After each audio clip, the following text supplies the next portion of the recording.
Hey everyone, this is NHL Hot News Reports. We're back from the video, and yes, we have another video. 8 different trades today we had.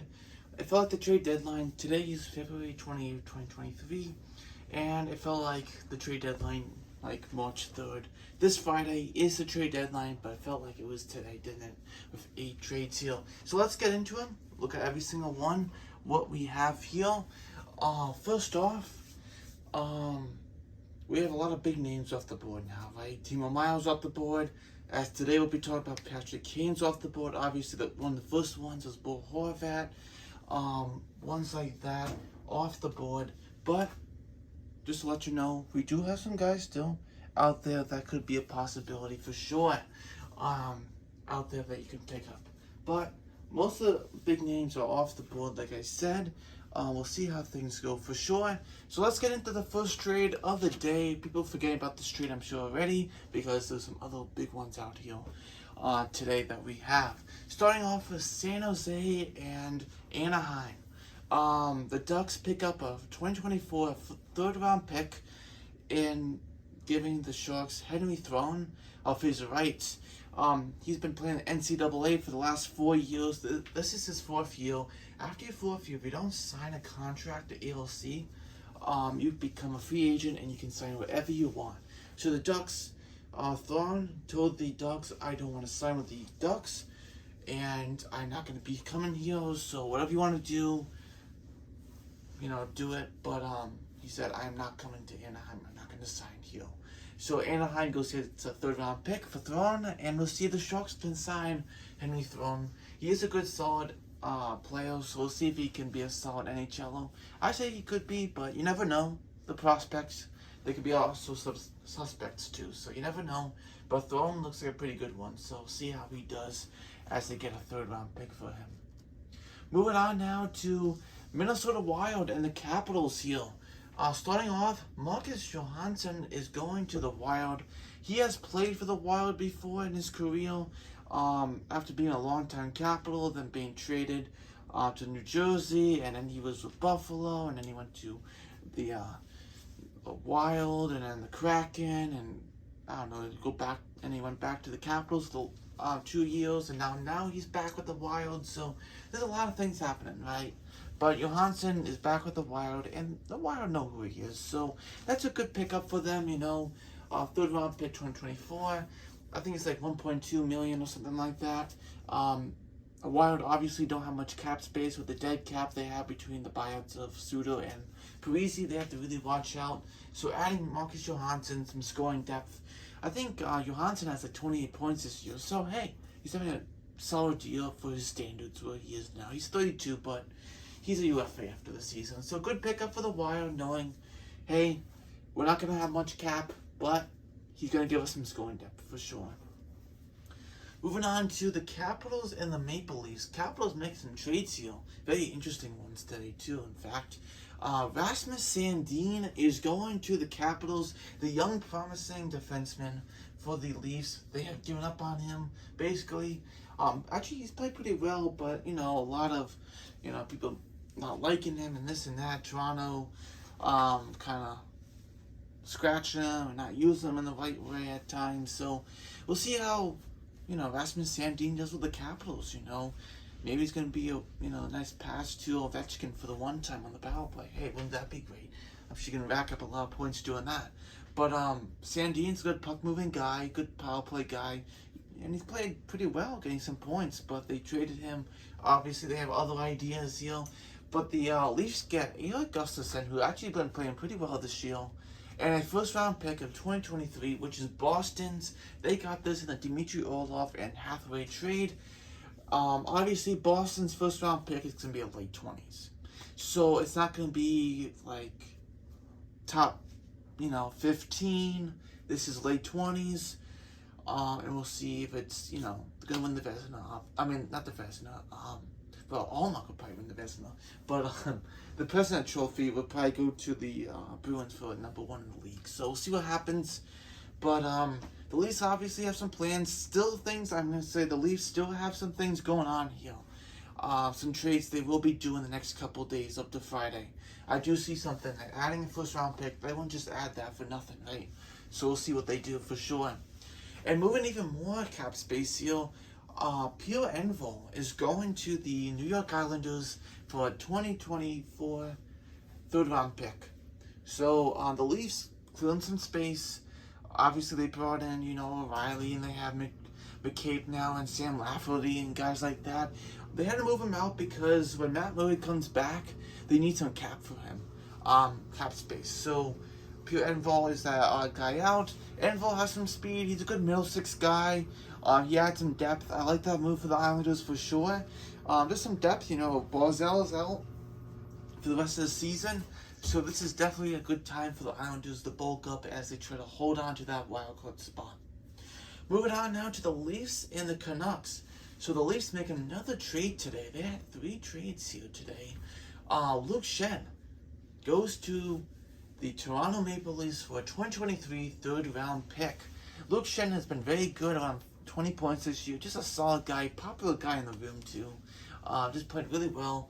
Vancouver, this is his second stint with Vancouver.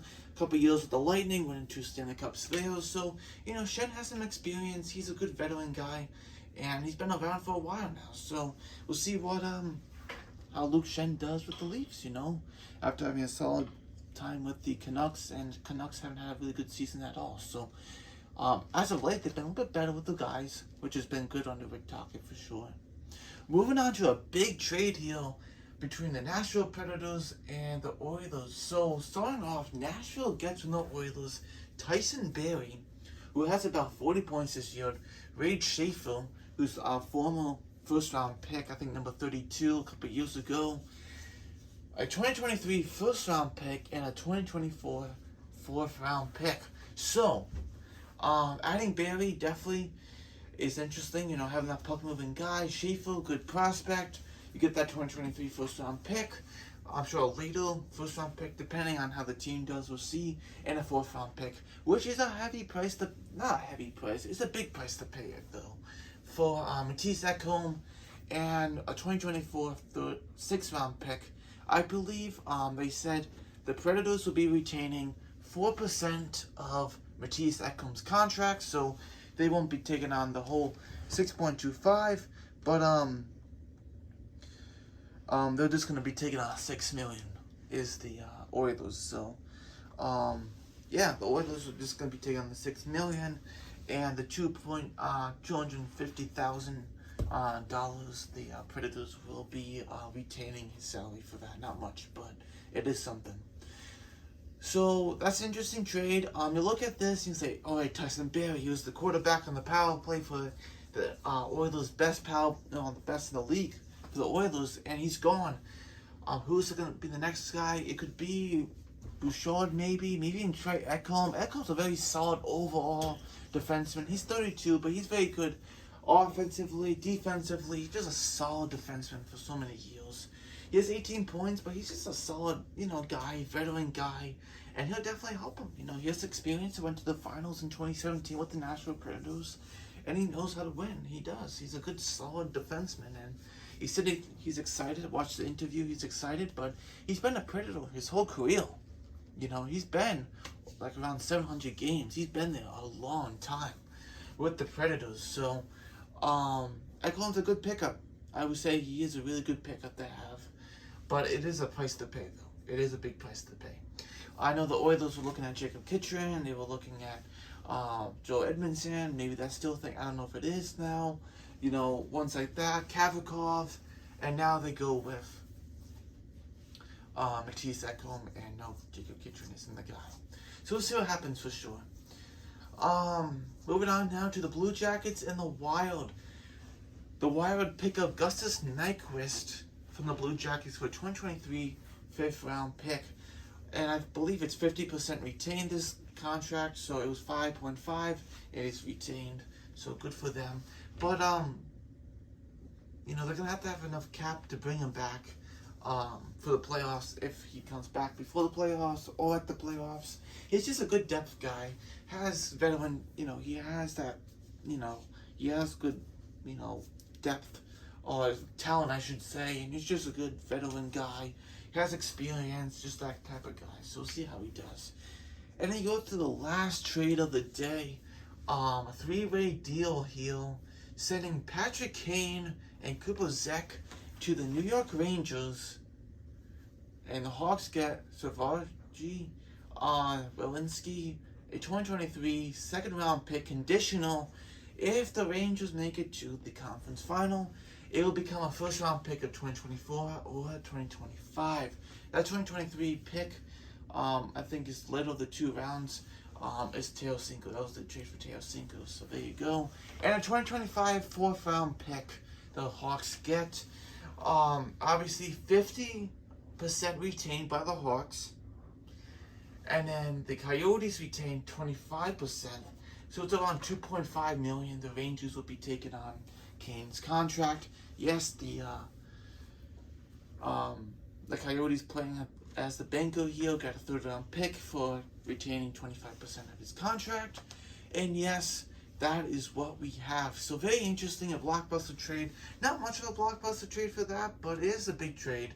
Knowing Patrick Kane is now a New York Ranger, having over 1,000 games with the Blackhawks, being the best Blackhawk in franchise history, being actually the best U.S.-born players ever.